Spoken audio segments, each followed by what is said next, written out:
Black hole क्या है और अगर तुम इसमें गिर गए तो क्या होगा।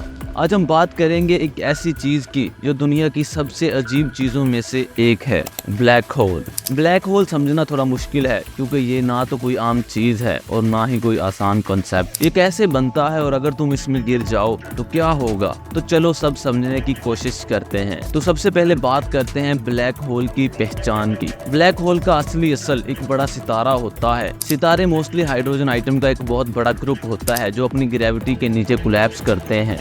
सितारे के बीच में फ्यूजन होती है, जैसे हाइड्रोजन हीलियम में तब्दील होता है और बहुत ज्यादा एनर्जी रिलीज होती है। ये एनर्जी और ग्रेविटी का एक डेलिकेट बैलेंस होता है जो सितारे को जिंदा रखता है। अब बात करते हैं ब्लैक होल की पैदाइश की। लेकिन जब सितारे का मास बहुत ज्यादा होता है तब वो आयरन तक का फ्यूजन कर सकता है, लेकिन आयरन बैलेंस से कोई एनर्जी रिलीज नहीं होती। जब आयरन सितारे के बीच में एक हद तक पहुंच जाता है तो बैलेंस टूट जाता है और सितारा एक सुपरनोवा एक्सप्लोजन में टूट जाता है। ये टूटना ब्लैक होल बनने का सबसे पहला स्टेप होता है। ब्लैक होल के अंदर का राज। जब ब्लैक होल बन जाता है तो उसका पहला फीचर होता है इवेंट होरिजोन। इस इवेंट होरिजोन के पार कुछ भी वापस नहीं आ सकता क्योंकि वहां से निकलने के लिए लाइट से भी ज्यादा तेज चलना पड़ता है जो कि इम्पॉसिबल है। इसी वजह से हम बस एक काली दिशा देखते हैं जो ज्यादा रिफ्लेक्ट नहीं करती। अब बात करते हैं ब्लैक होल का होल क्या है। ब्लैक होल का असली सेंटर सिंगुलैरिटी होता है और सिंगुलैरिटी क्या है ये अभी तक समझ नहीं आई, लेकिन ये कि छोटी सी जगह में इतनी ज्यादा मास होती है कि स्पेस और टाइम दोनों खत्म हो जाते हैं। ये वाकई में ही एक डिवाइडेड बाय जीरो एरर की तरह है।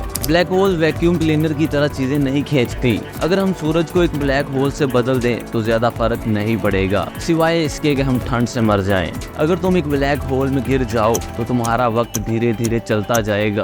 बाहर से देखने वाले को लगेगा कि तुम फ्रीज हो गए हो और तुम रेड होकर गायब हो जाओगे, जैसे तुम फ्यूचर देख रहे हो। दो मौतें तुम्हारा इंतजार कर रही हैं। एक ब्लैक होल स्पेस को इतना मोड़ देता है कि एक मर्तबा इवेंट होरिजोन पर करने के बाद सिर्फ एक रास्ता होता है। अंदर तुम कैसे मरोगे ये डिपेंड करता है ब्लैक होल के साइज पर। छोटे ब्लैक होल में तुम्हारा बदन इतना स्ट्रेच हो जाएगा कि तुम प्लाज्मा के एक पतले घेरे में तब्दील हो जाओगे, और अगर ब्लैक होल बड़ा है तो तुम थोड़ी देर के लिए सेफ रह सकते हो, लेकिन आखिर में एक फायरवॉल हिट करके इंस्टेंट मौत। ब्लैक होल्स का साइज। हर ब्लैक होल का साइज मुख्तलिफ होता है। कुछ सिर्फ चंद सन्स मास के जितने होते हैं और कुछ जैसे कि सुपरमैसिव होल्स जो कि गैलेक्सी के सेंटर में होते हैं। सबसे बड़ा ब्लैक होल जो अभी तक मिला है वो 14 बिलियन टाइम्स सूरज से बड़ा है। इसका साइज 236.7 बिलियन किलोमीटर्स है। ये 47 मरतबा सूरज और प्लूटो के दरमियान फासले जितना है।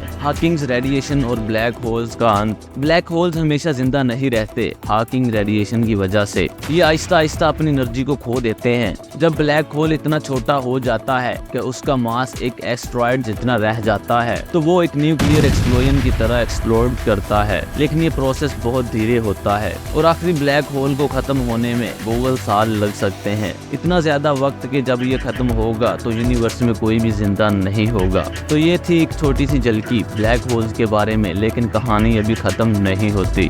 ब्लैक होल्स के बारे में और भी बहुत सी अजीबोगरीब थ्योरीज हैं जो हम किसी अगली वीडियो में डिस्कस करेंगे। तब तक के लिए अल्लाह हाफिज।